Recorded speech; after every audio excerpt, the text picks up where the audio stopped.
जाने वाले हो, ये दूसरा रास्ता है। हाँ, और इस रास्ते पर हमको भटकाने वाले 10-20 नहीं है, सैकड़ों लोग हैं, रोज आते हैं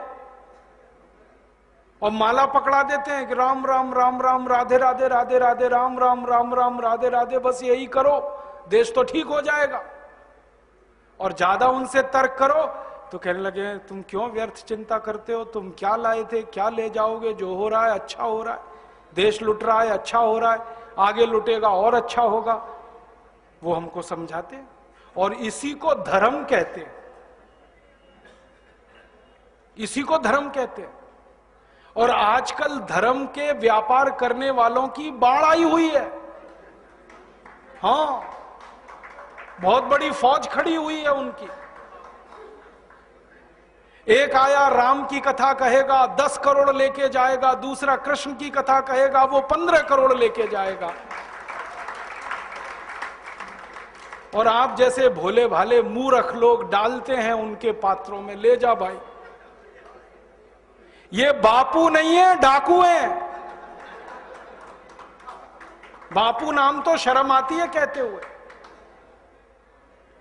कहीं से 10 करोड़ लूटो, कहीं से 20 करोड़, कहीं से 25 करोड़। और आप लोगों की मजबूरी है कि काले धन का करें क्या, इनकम टैक्स वाले पकड़ते हैं तो ये बापुओं को देते रहते हो आप, क्या करें उसका। और ये बापू लोग हमें सिखाते रहते हैं जो हो रहा है अच्छा हो रहा है, वाह वाह। मैंने देखा है क्या क्या पाखंड और नौटंकी चलता है।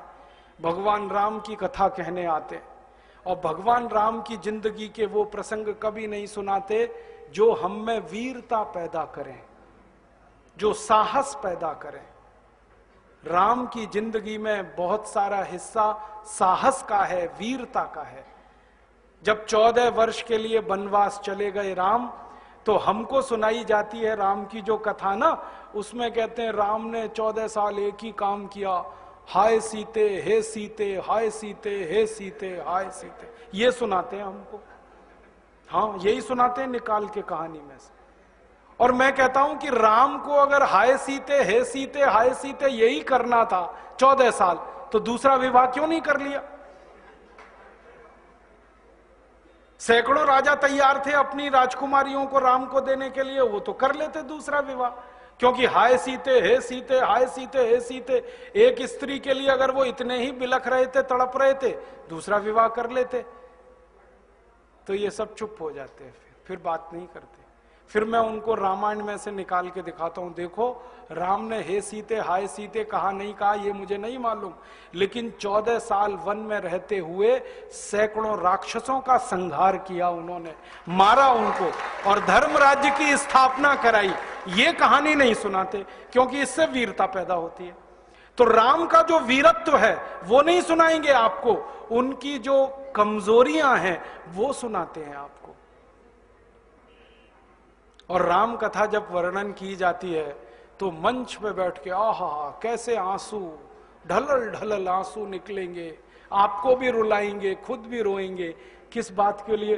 ओ, राम को वन गमन में इतना कष्ट हो रहा है, वन में इतनी तकलीफें हो रही हैं, तो राम की तकलीफों का वर्णन कर रहे हैं, आंसू आ रहे हैं। और ये सारा वर्णन एयर कंडीशन्ड मंच पर बैठकर होता है। अपने को तकलीफ नहीं होनी चाहिए, राम की तकलीफों का वर्णन कर। एयर कंडीशन मंच चाहिए, एयर कंडीशन घर चाहिए रहने के लिए, एयर कंडीशन कार चाहिए और चार्टर्ड प्लेन चाहिए आने और जाने के लिए, तब राम की कथा सुनाई जाएगी। जो राम जिंदगी भर पैदल चलते रहे, जिन्होंने अपना रथ भी छोड़ दिया था अयोध्या से निकलते समय, वो राम ने जिंदगी भर पैदल चल के काम किया और यहां एयर कंडीशन कारों में घूम घूम कर, चार्टर्ड प्लेन में घूम घूम कर राम की कथा सुनाते हैं। वो कथा वथा नहीं है, वो उद्योग है, व्यापार है, बिना टैक्स का। और मुझे बहुत शर्म है ये कहते हुए, समय आने पर प्रमाण से बात करूंगा कि राम कथा कहने वाले ब्लैक मनी को व्हाइट मनी करने के काम में लगे हुए एजेंट हैं और इससे ज्यादा कुछ नहीं है। और इससे ज्यादा कुछ नहीं है। और मुझे इससे भी बड़ी शर्म आती है कहते हुए कि आप जो उनको दे रहे हैं दान के रूप में, वो पैसा ब्याज पर उठा रहे हैं वो दूसरे लोगों को, और आपके दिए हुए पैसे से धंधा बना रहे हैं अपना। फिर ऐसे ही कृष्ण की कथा कहने वाले आ जाते हैं, कहते राधे राधे राधे राधे राधे राधे, और कुछ कहो ही मत, राधे राधे। कंस को मारा, जरासंध को मारा, शिशुपाल को मारा, अधर्मियों को मारा, ये सब थोड़े में, राधे राधे राधे राधे बड़े में। हाँ, क्योंकि आपको कायर बनाना है ना, निर्वीर बनाना है, नपुंसक बनाना है, तो वीरता की कहानी क्यों सुनानी है? तो चुन चुन कर ऐसी कहानियां सुनाते हैं। और मैं आपको बहुत गंभीर बात कह रहा हूं कि ये सारे हमारे देश में जो पाखंडी लोग हैं ना, राम और कृष्ण की कथा कहने वाले, ये सरकारों के साथ मिले हुए हैं, क्योंकि सरकारों ने इनको एक कान में मंत्र फूंका है, तुम लोगों का ध्यान इस तरफ भटकाते रहो ताकि कोई महंगाई के खिलाफ न लड़े, गरीबी के खिलाफ न लड़े, बेरोजगारी के खिलाफ न लड़े, अत्याचार के खिलाफ न लड़े, वो डूबा रहे राधे राधे राधे राधे राम राम राम राम, बस इसी में। और समझाते रहो, तुम क्या लाए थे, तुम क्या ले जाओगे, क्यों व्यर्थ चिंता करते हो, जो हो रहा है अच्छा हो रहा है, आगे होगा और भी अच्छा होगा। एक रास्ता ये है। अब दो रास्ते हैं अपने सामने, एक रास्ता भगत सिंह का, ऊधम सिंह का, चंद्रशेखर का, एक रास्ता हमारे ये धर्म गुरुओं का, पाखंडियों का, जो राम की कथा, कृष्ण की कथा। मुझे बहुत ऑफर आए हैं, मैं आपको दिल का दर्द बता रहा हूं, सच में कह रहा हूं, आपसे नाम नहीं लेता। मुझे ऑफर आए कि तुम कहां बेकार भटक रहे हो, मेरे साथ आ जाओ। मैंने कहा बापूजी क्या होगा उसमें? तो कहने लगे जितना मिलता है वो डबल हो जाएगा।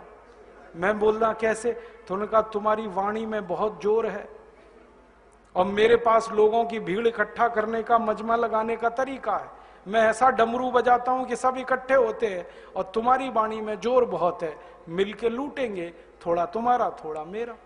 ऐसे खुले ऑफर हैं मेरे पास। और मैं कहता हूं बापूजी माफ करो। क्यों? कहते तुम्हें पैसे नहीं चाहिए? मैंने कहा पैसे ही चाहिए होते तो बहुत रास्ते हैं मेरे पास, यही एक बचा है। पैसे ही कमाने हैं तो बहुत रास्ते हैं, ये एक रास्ता थोड़ी है।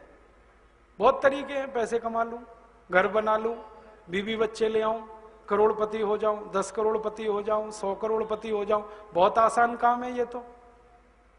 थोड़ी चालाकी हो तो सैकड़ों करोड़ बनाना बिल्कुल मुश्किल नहीं है इस देश में।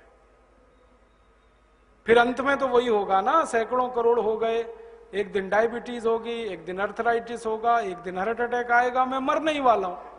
तो मरना तो है ही, वहां भी शायद जल्दी मरूं, क्योंकि जब शरीर में तामस वृत्ति आती है ना तो जल्दी मरता है आदमी। जब तक सात्विक रहता है तब तक थोड़ा दम रहता है, तो तामस वृत्ति आएगी, मरना मुझे वहां भी है। तो क्यों ना इस रास्ते पे चल के मरूं जहां सात्विक वृत्ति भी है, मरना है ये तो पक्का ही है, जिंदा तो कोई रहेगा नहीं। तो भगत सिंह का रास्ता क्या बुरा, ऊधम सिंह का रास्ता क्या बुरा, चंद्रशेखर का रास्ता क्या बुरा? कुछ करके मरो ना। मरेंगे ये सब भी, साधु संत पाखंडी, राम की कथा सुनाते सुनाते हार्ट अटैक आएगा, मरेंगे वो भी।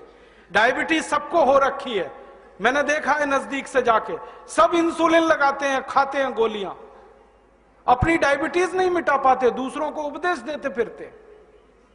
ब्लड प्रेशर सबको बढ़ा हुआ है, क्योंकि ये जो काला धन है ना, इसका हिसाब किताब करने में बीपी ही बढ़ने वाला है। सब बीपी की गोलियां खाते हैं, सब डायबिटीज के लिए शिकार हैं, तो दूसरों को उपदेश देंगे तो मैं भी लग जाऊं, वो एक रास्ता है। एक रास्ता भगत सिंह, ऊधम सिंह, चंद्रशेखर का भी है। मौत तो दोनों में ही आने वाली है, बस अंतर इतना है, एक मौत ऐसी आएगी जिसको देश और समाज जिंदगी भर याद रखेगा, और एक मौत ऐसी आएगी कोई पूछेगा नहीं। तो हमने तो चुन लिया है दूसरा रास्ता, भगत सिंह वाला, ऊधम सिंह वाला, और तय कर लिया है कि जैसे भगत सिंह, ऊधम सिंह, चंद्रशेखर ने गोरे अंग्रेजों को भगाया, वैसे ही हम आज के इन काले अंग्रेजों को मार भगाएंगे इस देश में। और करना क्या है? करना तो एक ही काम है, इस